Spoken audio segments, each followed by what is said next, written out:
Hello, this is a new video that I have with my friends.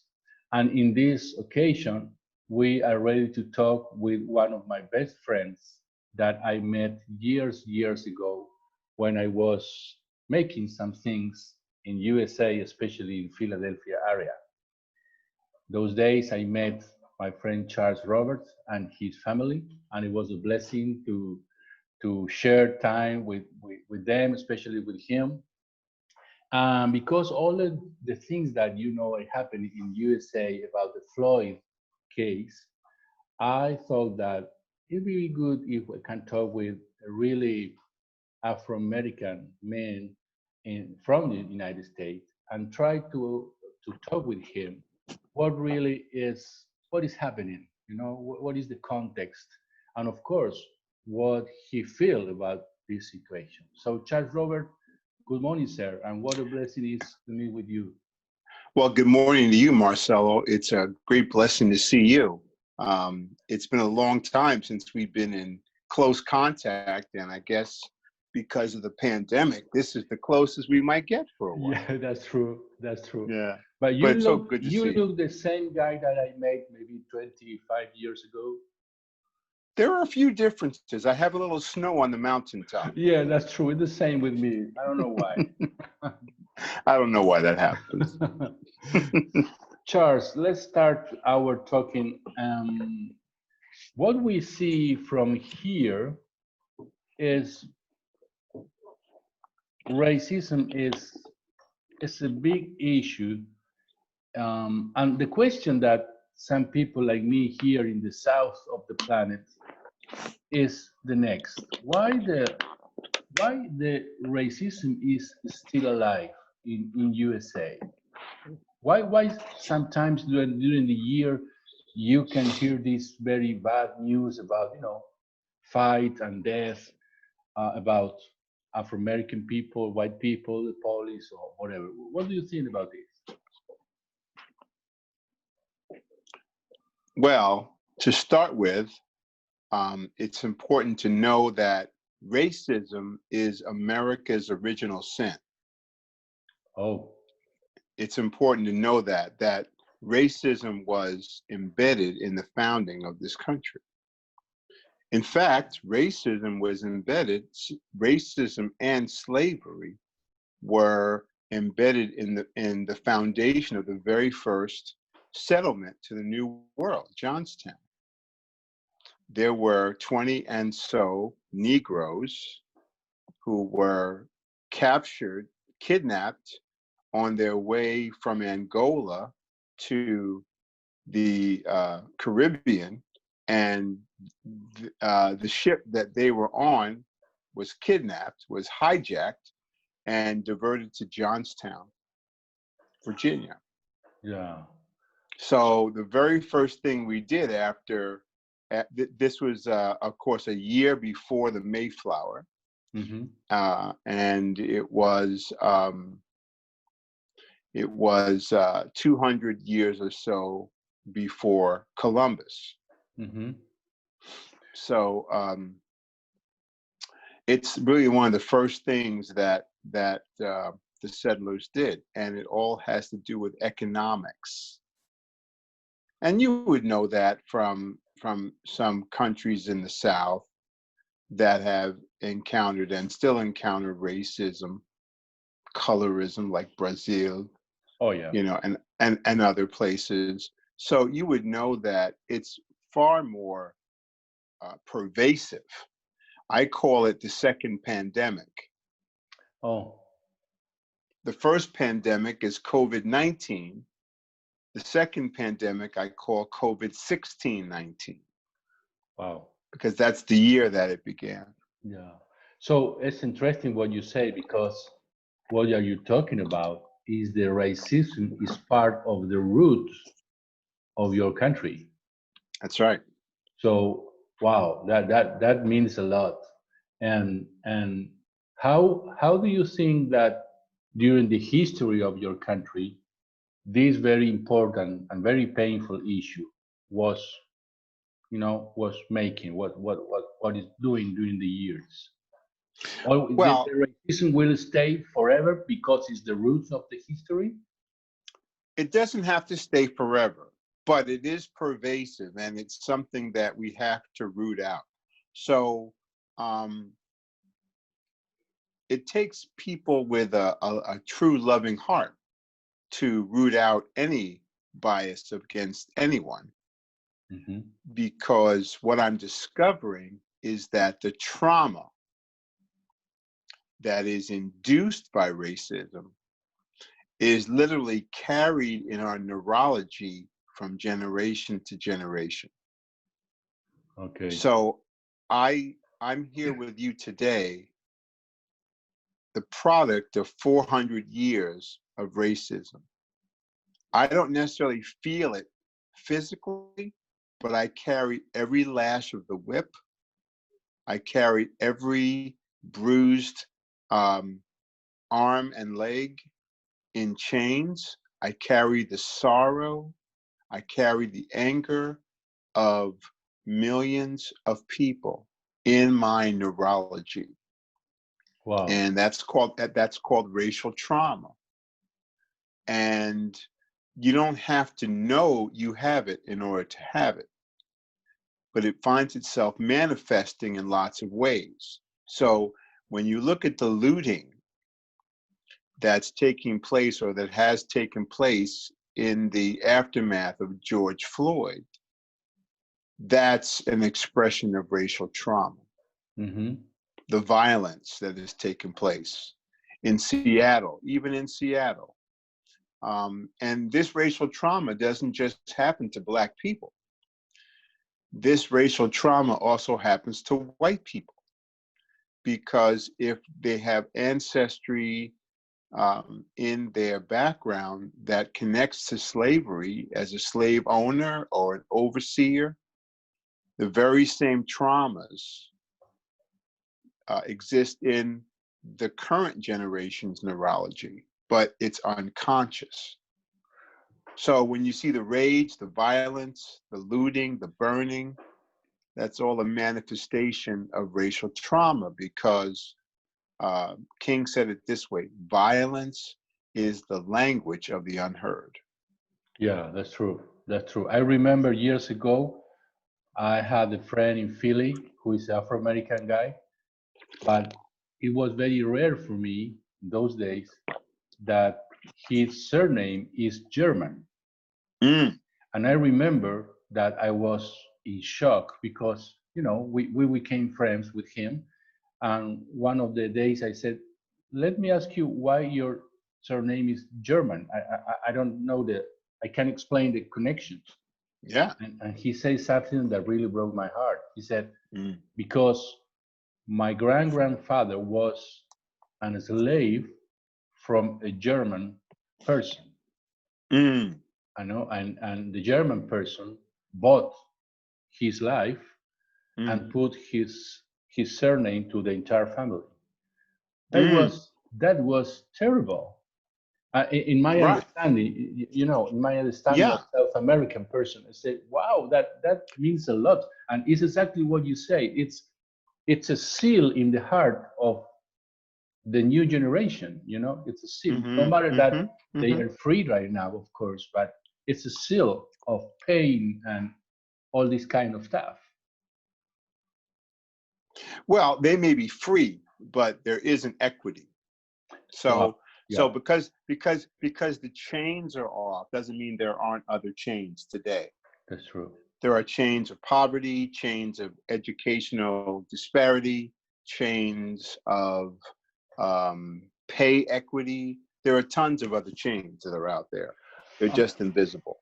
do you think that the same struggle that the African American community suffer is the same with other communities like Latin America, Latinos, or Asian people? You think this is the same struggle?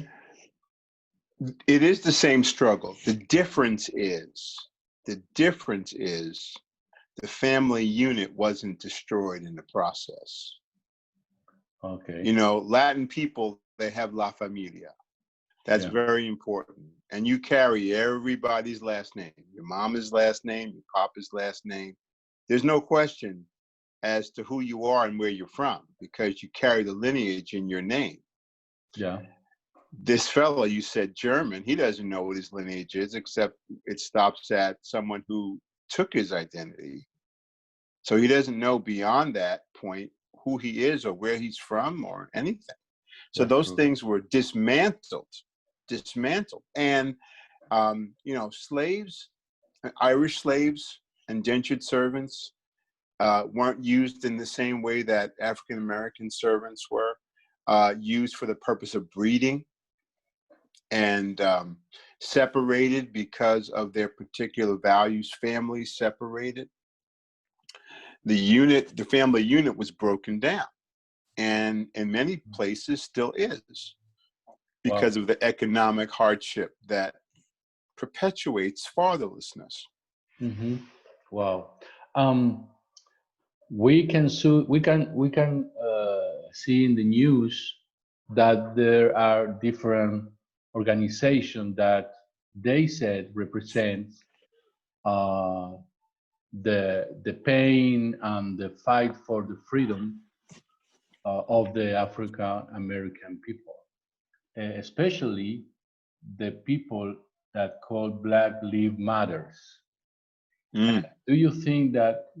Can you tell me something about them? They represent the African American people, or is it just a part, or whatever? Well, first of all, let me say this, Marcelo.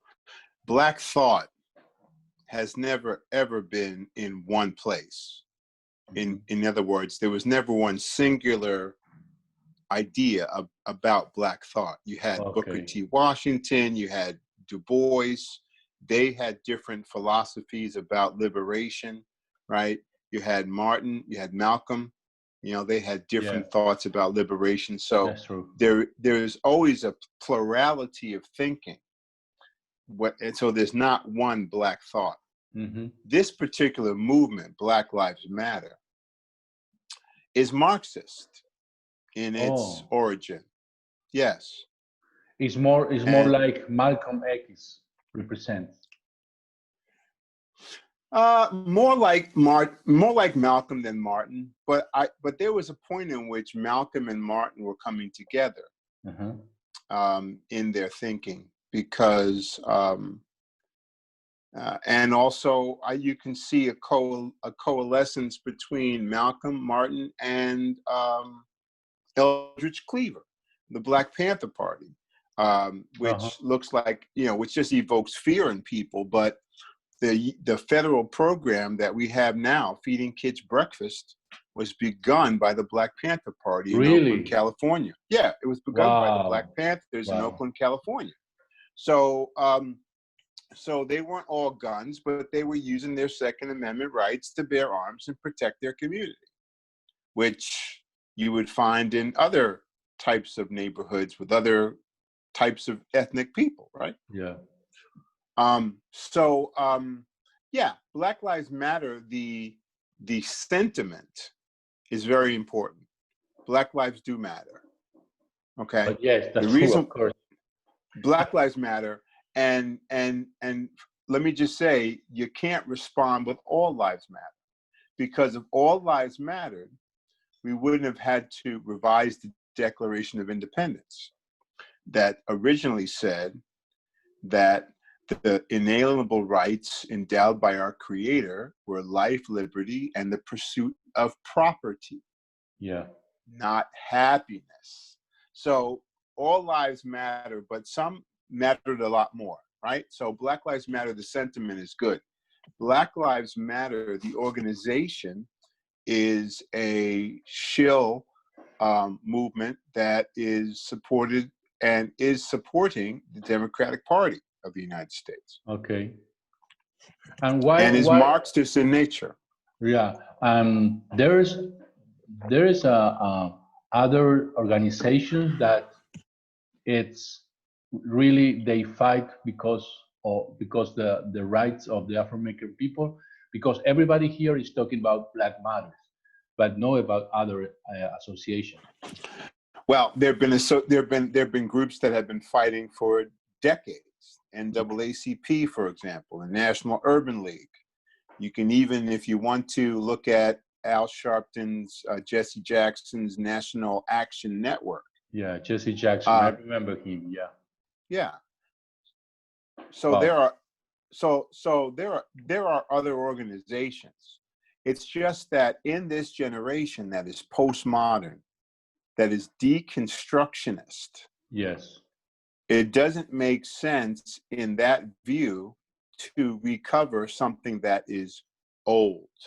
That's It's true. better to cancel it, tear it down, and start again. But there's memory there, there's foundational truths there, there's lessons to be learned there. I mean, why would you pull down a statue of Frederick Douglass? Frederick Douglass was the foremost abolitionist in the colonial era. Wow. Wow. Yeah, that's true. Yeah. Right? So there's a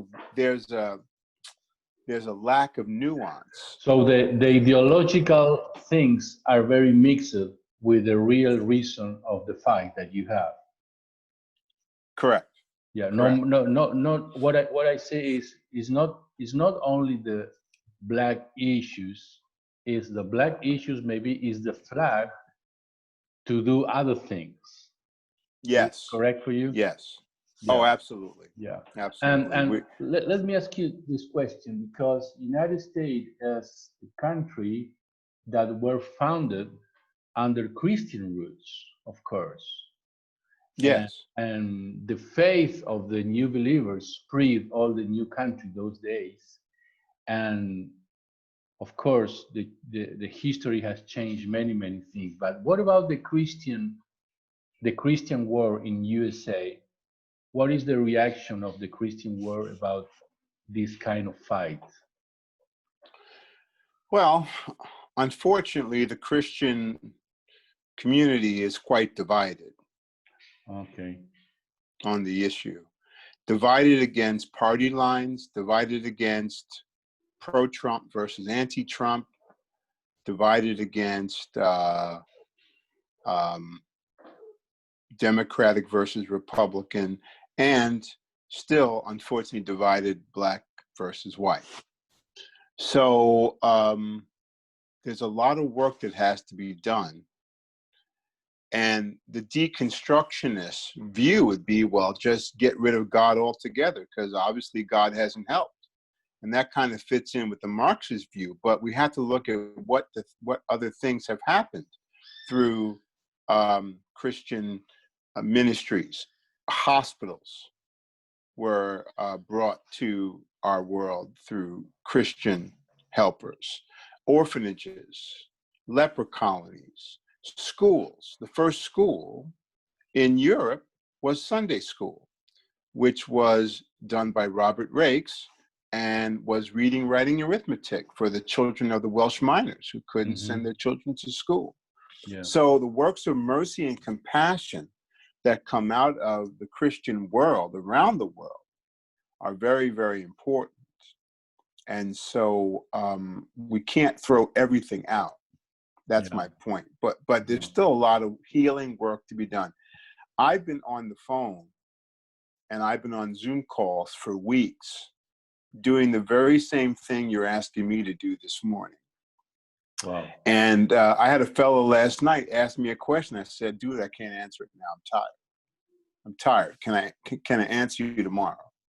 You know, because there's so many people that are trying to make sense of what's happening and find a middle way to navigate through all this confusion and distraction. Yeah, that's true.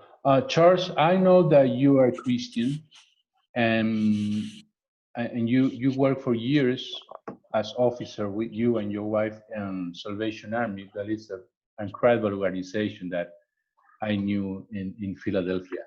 And as a Christian, you know, do you think that this problem can be resolved? And if it's yes, how can we resolve this fight? Well, I am a Christian, and I do have active faith in God. I do believe that God sent his only begotten Son into the world because he loved the world. And through him, we receive a new life, a new dynamism in our lives, um, a new passion and appetite for all things good. And I believe that can only be sustained through a relationship with God. There are others who may differ on that, and that's okay. This is how I roll. And I would encourage anybody else to give God a shot. He's not dead. He's very much alive. And he's active in the world. Even in the midst of all this craziness, we can see acts of mercy, acts of compassion. I mean, the thousands of medical personnel who've given of their lives to be like frontline workers in hospitals during the middle of a pandemic. Mm-hmm. That doesn't happen just because we're good people. Because the tendency is, let somebody else do it. But these people really, so God is at work. I do believe it can be solved, but it has to be solved in such a way that we begin by listening. Mm-hmm. Right? Violence is the language of the unheard. We have to listen, and then we have to act. There are some people that would say the church has failed in acting. Many countries may find themselves having a church that is basically a puppet of the state, and just kind of going with whatever the state says. But a friend of mine sent me a quote, and I'm going to paraphrase it, so I hope it's right. We need a Jewish carpenter to deconstruct the church that racism built in order to rebuild a new church that's founded on true love of all people. Wow. I didn't paraphrase that right, but it's still pretty good. Yeah. Right? Jesus is a Jewish carpenter. He knows how to deconstruct the house that racism built. Yeah, and it begins by listening. It begins by listening. It begins by not coming off like you're an expert. There's a relational quality that Christians have to take hold of in order to really reach out across generations, across races, across ethnicities, and to be in. Jesus said that when he was going to Samaria, a nation that Jewish people hated. Yes. The word says Jesus had to go through Samaria. And so you have to go through to get through. So he had to go through Samaria in order to get to that woman, and that woman becomes the evangelist for the town and for the nation. So we have to go through to get through. This is hard. It's hard work. It questions our racial bias, no matter if you think you're racist or not. Everybody has a bias. Everybody has a prejudice. And it's the hard work of listening and sitting with information and processing it so that you can come to the truth about yourself and be honest about it, and then be able to reach out in compassion to other people. Yeah. I remember, because everybody remember, the famous speech of Martin Luther King in Washington, D.C., when he said, "I had a dream." And do you think in the bottom of your heart that this dream will be fulfilled one day in the state? Listen, this dream is God's dream. God gave Martin that dream.